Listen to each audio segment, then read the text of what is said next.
नमस्कार, मैं हूं आपके साथ अभिनय सिंह चौहान। आप देख रहे हैं हमारा विशेष कार्यक्रम छत्तीसगढ़ के बाद हमारे साथ। आज बात आपातकाल पर हो रही सियासत की। छत्तीसगढ़ की राजनीति में आपातकाल को लेकर फिर एक बार सियासी तापमान चरम पर है। एक तरफ भारतीय जनता पार्टी तो दूसरी तरफ कांग्रेस। दोनों दल आमने सामने हैं और मुद्दा है संविधान हत्या दिवस से लेकर स्कूली पाठ्यक्रम में आपातकाल के अध्याय का। 25 जून को संविधान हत्या दिवस घोषित किए जाने के बाद छत्तीसगढ़ में बीजेपी सरकार ने इसे बड़े अभियान के रूप में उठाया है। मुख्यमंत्री विष्णुदेव साय ने आपातकाल को भारतीय लोकतंत्र का काला अध्याय बताया है। वहीं भाजपा का आरोप है कि तत्कालीन कांग्रेस सरकार ने सत्ता के दुरुपयोग में लोकतंत्र को कुचल दिया और हजारों लोगों को जेल में डाला। कांग्रेस इस पूरे मुद्दे को राजनीतिक साजिश बता रही है, जहां कांग्रेस का कहना है कि भाजपा इतिहास को तोड़ मरोड़ कर पेश कर रही है और नई पीढ़ी को गुमराह कर रही है। छत्तीसगढ़ कांग्रेस प्रभारी सचिन पायलट ने आरोप लगाया कि देश में आज भी अघोषित आपातकाल जैसे हालात हैं। केंद्र सरकार संवैधानिक संस्थानों का दुरुपयोग कर रही है। सचिन पायलट ने एनसीईआरटी की कक्षा 9वीं की किताब में आपातकाल का अध्याय शामिल करने को इतिहास के साथ खिलवाड़ करार दिया है। ऐसे में सवाल यह है कि देश की नई पीढ़ी को राजनीतिक इतिहास पढ़ाना क्या गलत है और संविधान हत्या दिवस की घोषणा सियासी नया नैरेटिव है, या फिर आज की चर्चा इन्हीं सवालों के इर्द गिर्द होगी। पहले सुन लेते हैं कुछ प्रतिक्रियाएं। देखिए, इतिहास को अपने तरीके से आप देख सकते हैं, ये उनकी इच्छा है। और ये मैंने देखा है कि जब भी सरकार भाजपा की होती है किसी राज्य में या देश में, तो पहला काम वो क्या करते हैं, किताब, इतिहास, साहित्य को अपने तरीके से प्रस्तुत करने की कोशिश करते हैं। वो भाजपा की सरकार का अपना एक ध्येय हो सकता है, लेकिन मैं इतना मानता हूँ कि हमें आगे देखना पड़ेगा। और आज जो चुनौती लोकतंत्र को है, आज़ाद भारत के इतिहास में आज तक नहीं मिली। जिस प्रकार दुरुपयोग कर आवाज़ को दबाया जा रहा है, चाहे वो सोशल मीडिया हो, चाहे मीडिया हो, चाहे जुडिशरी हो, ब्यूरोक्रेसी हो, निर्वाचन आयोग, कोई संस्था हो, जिस तरह का दुरुपयोग कर अपने हितों को साधने की कोशिश ये सरकार कर रही है, आज से पहले कभी नहीं हुआ। ये दुर्भाग्य है कि कांग्रेस जिस तरह की बात कर रही है। आखिर पाठ्यक्रम में इतिहास को पढ़ाया जाता है कि नहीं,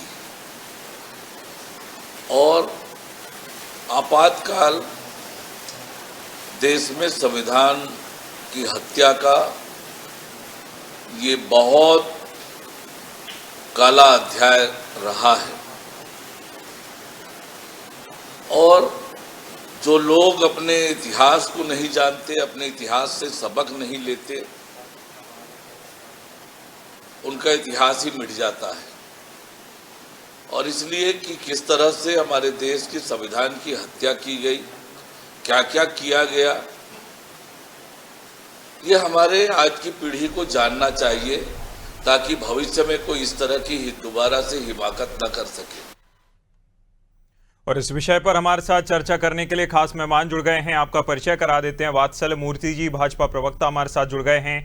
आशीष यादव जी, कांग्रेस प्रवक्ता, हमारे साथ जुड़ गए हैं। इसी के साथ नागेंद्र वर्मा जी, वरिष्ठ पत्रकार, हमें ज्वाइन कर रहे हैं। तीनों ही मेहमानों का सबसे पहले मैं बहुत स्वागत करूंगा अनादि टीवी पर। और सवालों की शुरुआत वात्सल जी आपके साथ। जब आप ये कहते हैं कि जो है इतिहास आज की पीढ़ी को पता होना चाहिए, तो आज की पीढ़ी को यह भी तो पता होना चाहिए कि आपातकाल संविधान के अनुच्छेद के तहत ही लगाया गया था।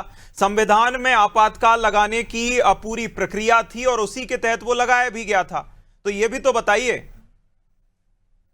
आपने संविधान की बात की, तो चलिए संविधान से ही शुरुआत करते हैं। अभिनव जी, संविधान में लिखा हुआ है कि भारत के हर नागरिक का जीने का अधिकार मौलिक अधिकार होता है।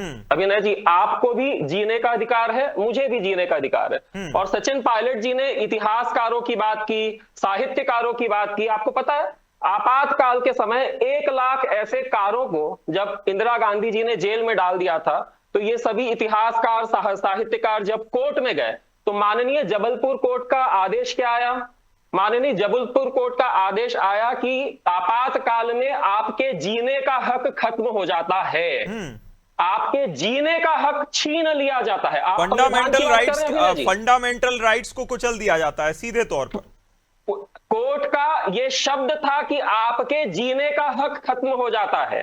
5 में से 4 जजेस ने एक मत होकर आपके जीने के हक खत्म हो जाता है आपातकाल। किस संविधान की बात कर रहे हैं? देखिए अभिनय जी, जर्मनी में बच्चों को नर्सरी से पढ़ाया जाता है और बताया जाता है कि हिटलर कितना क्रूर था। अगर आप अपने इतिहास से सीखेंगे नहीं अभिनय जी, तो आप उन गलतियों को दोहराएंगे और आपकी सभ्यता एक दिन इतिहास बन जाएगी। तो जरूरी है इतिहास से हमारे सीखा आने तभी वाली संशोधन पीढ़ियों किया ना। का- आंतरिक कलह जैसे शब्द को तभी हटाया गया जब जो है इतिहास से सीखा, शब्द को हटाया कि आगे गलती ना हो। फिर भी आप जो है संविधान हत्या दिवस और तमाम तरह के जो प्रयास संविधान में ही लिखा था या नहीं लिखा था सीधे तौर पर?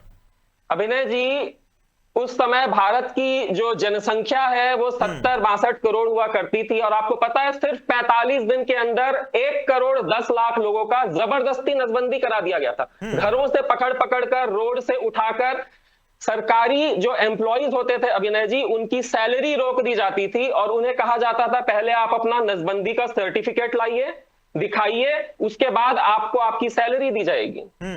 तो आप कितने ही संविधान की बात कर लें, कितनी ही ये बात कर लें कि उसमें से ये अमेंडमेंट हटा दिया गया, ये अमेंडमेंट वापस से पहले की तरह कर दिया गया। देखिए आज हम 25 जून में हैं, मगर 24 जून 2075 तक देश में कोई नहीं जानता था कि 24 घंटे बाद आपातकाल लगने वाली है। तो क्या परिस्थितियां थी? अगर आप अपने बच्चों को पढ़ाते हैं कि संविधान क्या है, तो आपको यह भी पढ़ाना पड़ेगा कि उस संविधान की रक्षा आपको कैसी ताकतों से करनी है और कैसी विचारधारा से करनी है अभिनय जी। ये उनका हक है, ये आने वाली पीढ़ी का हक है। वात्सल्य जी, अगर हम बात कर रहे हैं आपातकाल की, तो कांग्रेस तो आपकी सरकार बनने के फ्रॉम द फर्स्ट डे ये आरोप लगाती आई है कि अघोषित आपातकाल इस देश में चल रहा है और तब तक चलेगा जब तक ये सरकार सत्ता में रहेगी। तो क्या आप ये मानते हैं कि अघोषित आपातकाल जैसी भी कोई चीज होती है? आरोप तो आप पर भी लगते हैं अभिनय जी। यहाँ बात कांग्रेस या बीजेपी की तो है ही नहीं, ये कांग्रेस या बीजेपी की तो बात है ही नहीं। कांग्रेस का ये आरोप है कि बीजेपी आपातकाल को बच्चों को क्यों पढ़ाना चाह रही है, ये आरोप है। और मैं ये कह रहा हूं, आने वाली पीढ़ी का, मेरे और मेरे बच्चों का ये अधिकार है, ये हक है कि वो जाने कि जो संविधान वो पढ़ रहे हैं उसे बचाया किन ताकतों से जाए, किन विचारधारा। भाई यहाँ पर भारतीय जनता पार्टी का कोई रोल ही नहीं है, कांग्रेस का कोई रोल ही नहीं है। तो देश की बात हो रही है, कांग्रेस का कोई रोल नहीं है, क्योंकि देखिए आशीष जी, अगर ये बताया भी जा रहा है कि 1975 में संविधान का ही प्रयोग करते हुए आपातकाल लगाया गया, हालांकि उसको 2-3 साल बाद उस शब्द को ही हटा दिया गया जिसके कारण आपने आपातकाल लगाया था, तो क्या गलत है? या तो आपको चैप्टर से समस्या हो सकती है, या फिर आपके यहां से ड्राफ्ट तैयार करवाना चाहिए था सरकार को नवी कक्षा में चैप्टर जोड़ने से पहले, ऐसा नहीं। देखिए, ऐसी सबसे पहली बात यह है कि 50 साल बीतने के बाद भारतीय जनता पार्टी को जब 2022 में इन्होंने 12th क्लास से जो है ये हटाया, और उसके बाद अब 9वीं कक्षा में जोड़ने की जरूरत क्यों आ रही है? जरूरत इसलिए आ रही है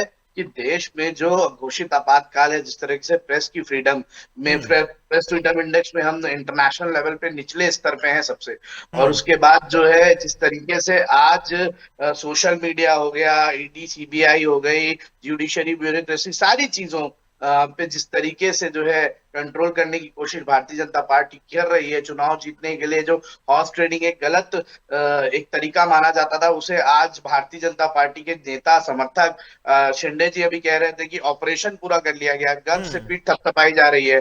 और सच्चाई ये है कि आप संविधान को तोड़ रहे हैं, आप देश की नैतिक मौलिक भावना को ठेस पहुंचा रहे हैं और इस तरीके के कृत्य कर रहे हैं। और आपका ये दाव जो आप चलने की कोशिश कर रहे हैं भारतीय जनता पार्टी से, मैं कहना चाहूंगा कि ये इनका जो दाव है कि एक नैरेटिव सेट कर दिया जाए 9th क्लास में ये लाकर कि जब वो बच्चा 18 साल का हो जाए, वोट डालने की स्थिति में आए, तो उसके दिमाग में ये नैरेटिव चले, तो ये नैरेटिव इनके खिलाफ ही जाएगा। क्योंकि सच्चाई ये है नैरेटिव की पोल तो देखिए आशीष जी वहां खुल जाती है जब नीट का पेपर लीक हो जाता है और 20 बच्चे जान गंवा देते हैं, उसके बाद भी क्या हालत होती है, तो नैरेटिव की पोल तो वहां खुल जाती है। लेकिन इस सवाल को लेकर मैं वात्सल जी आपसे जवाब चाहूंगा कि देखिए, पहले हॉर्स ट्रेडिंग जैसे शब्द अतिशोक्ति कहे जाते थे कि हॉर्स ट्रेडिंग जैसा भी कुछ होता होगा या फिर खरीद फरोख्त जैसी कोई बात सामने आती, लेकिन अब छाती ठोक के कहा जाता है कि देखिए ऑपरेशन टाइगर तो पूरा हो गया, या फिर किसी और पार्टी में चले जाइए, फिर बाद में हो सकता है आप हम में शामिल हो जाइएगा।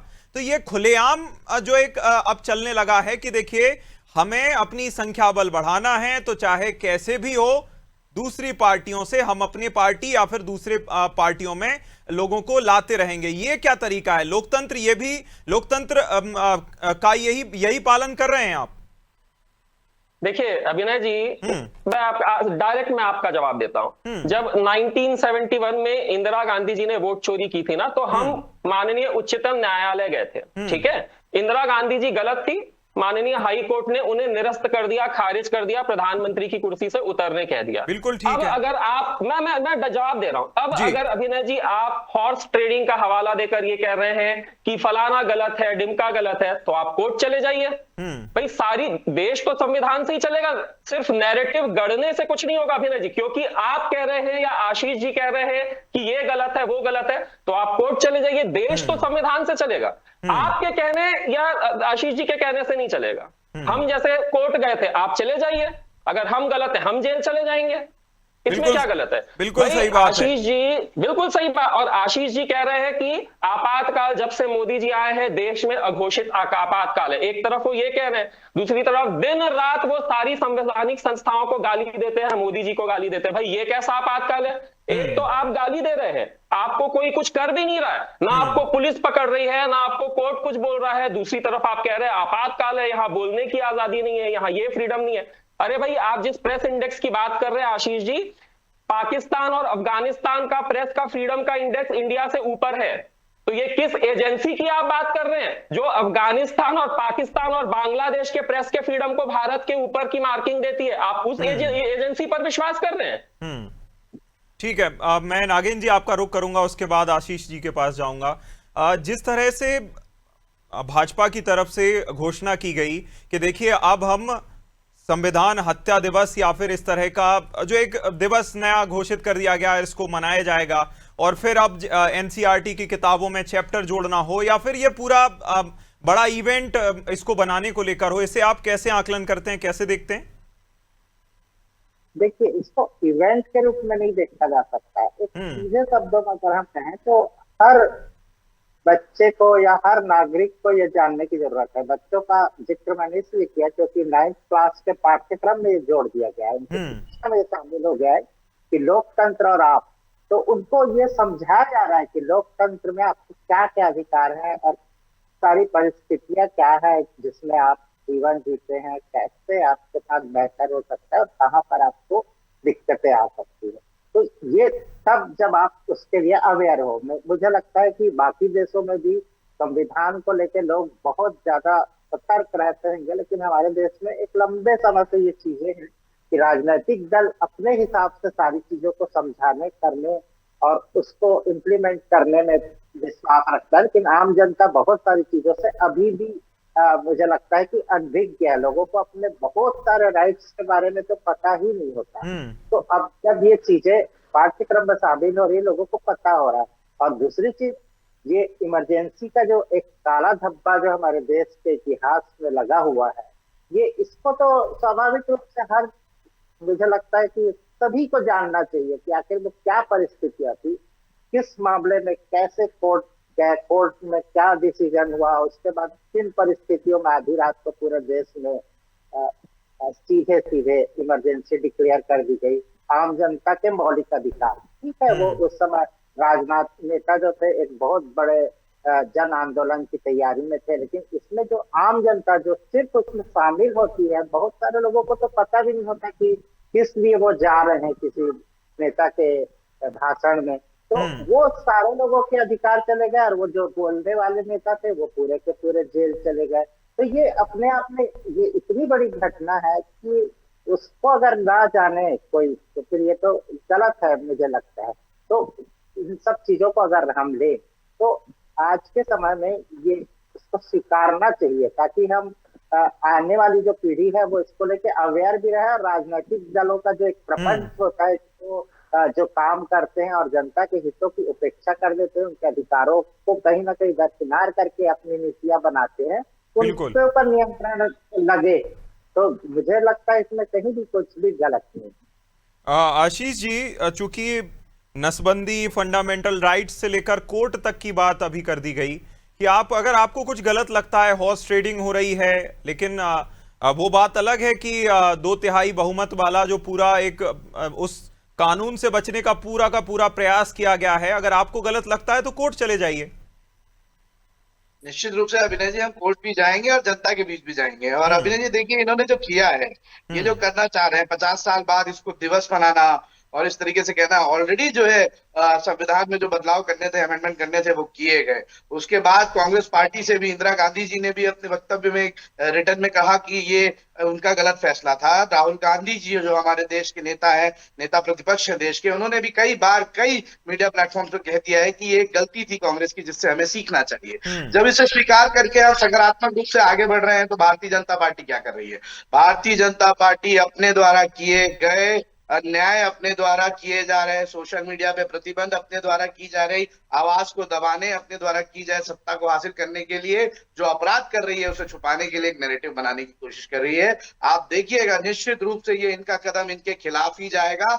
और जो बच्चे सीखेंगे, जब बच्चे समझेंगे चीजों को, तो ये जानेंगे कि आज ये जिस तरीके से हिटलर शाही कर रहे हैं, आज ये जिस तरीके से लोगों को दबाने की कोशिश कर रहे हैं, और जो विद्रोह जनता का, जो विद्रोह युवाओं का देखने मिल रहा है जनता मंतर से लेकर दिल्ली से लेकर हर एक राज्यों में, ये इनके लिए एक विद्रोह साबित होगा। और ये इस बात को भली बात ही जान लें कि चाहे जितना भी इंस्टीट्यूशंस का ये दुरुपयोग कर लें, ईडी सीबीआई बिठा लें, ये आप जेल जाने की बात कर रहे थे, ये जब चाहे जिसको ईडी सीबीआई के मामले में जो है पीएमएलए के नाम पर 1.5 साल 2-2 साल राज्यों के मुख्यमंत्री को जेल भेज देते हैं, और उसके बाद आखिर में क्या होता है, उन्हें क्लीन चिट मिलती है, क्लीन चिट मिल जाती है और सच्चाई सामने आ जाती है। लेकिन वो 1.5 साल जिस तरीके से ये नैरेटिव बनाते हैं, 2 साल लोगों को प्रताड़ित करते हैं, ये निश्चित रूप से अब जनता जाग चुकी है, आंखें खुल चुकी है। और इस तरीके से भारतीय जनता पार्टी का कृत्य जो है ये निंदनीय है। इसे इस तरीके से शिक्षा के साथ नहीं जोड़ना चाहिए,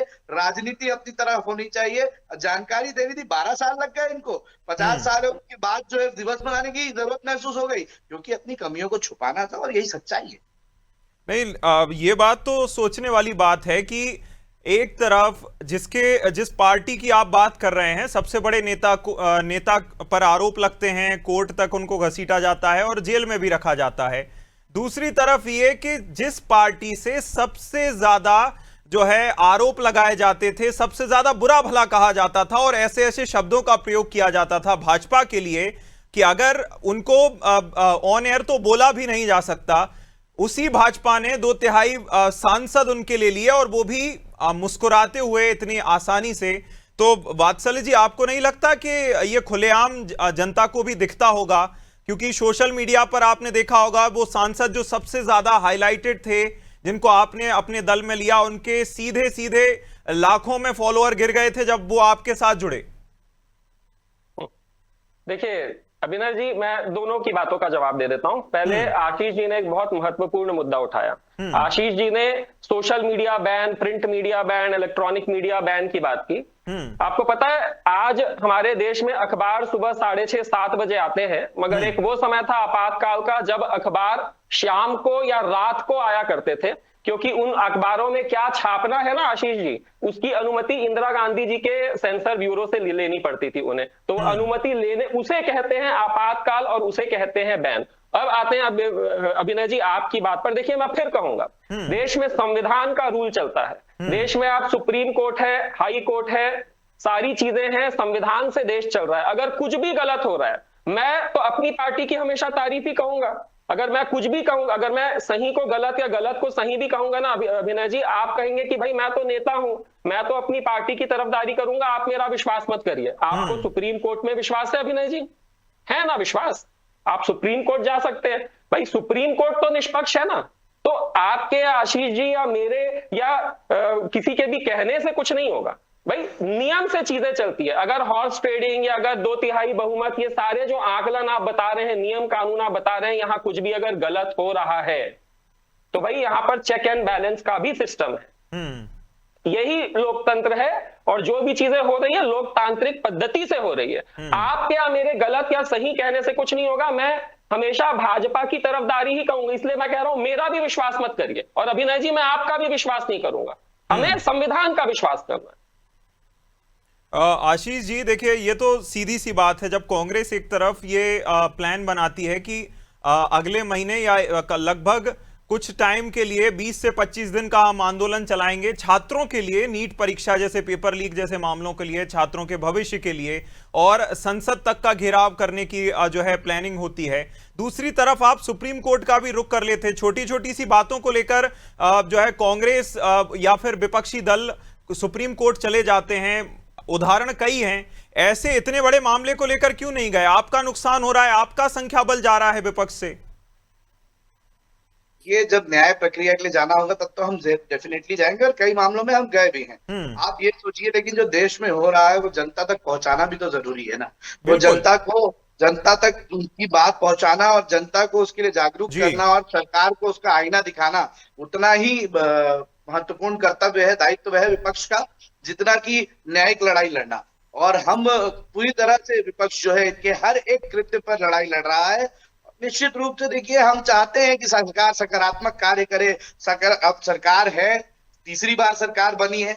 ये अभी की बात करें, भूतपूर्व बातों को लेकर, पुरानी चीजों को लेकर नेहरू को, इंदिरा जी को गाली देने के बजाय अपने सरकार में क्या हो रहा है, किस तरीके से जो है जीडीपी की स्थिति है, किस तरीके से जो है महंगाई बढ़ रही है, किस तरीके से जो है देश में जो है एक आर्थिक स्थिति, आर्थिक विपत्ति की स्थिति बन रही है, किस तरीके से आप एजुकेशन सिस्टम को खोखला कर रहे हैं, किस तरह से प्रशासनिक ढांचा छत्तीसगढ़ में आपने बर्बाद करके छोड़ा, कानून व्यवस्था की बात करिए, प्रेजेंट पे रहिए, प्रेजेंट की बात करिए। और निश्चित रूप से विपक्ष आपका हर भारतीय जनता पार्टी के कृत्य का जवाब देगा, और उनकी अगर कोई सकारात्मक पहल होगी तो हम साथ देंगे, लेकिन अगर ये इस तरीके की राजनीति करेंगे तो इनका विरोध भी हम सड़क से लेकर जवाब दिया जाएगा। बिल्कुल नागेंद्र जी, आखिरी सवाल और कम शब्दों में आपसे जवाब चाहूंगा।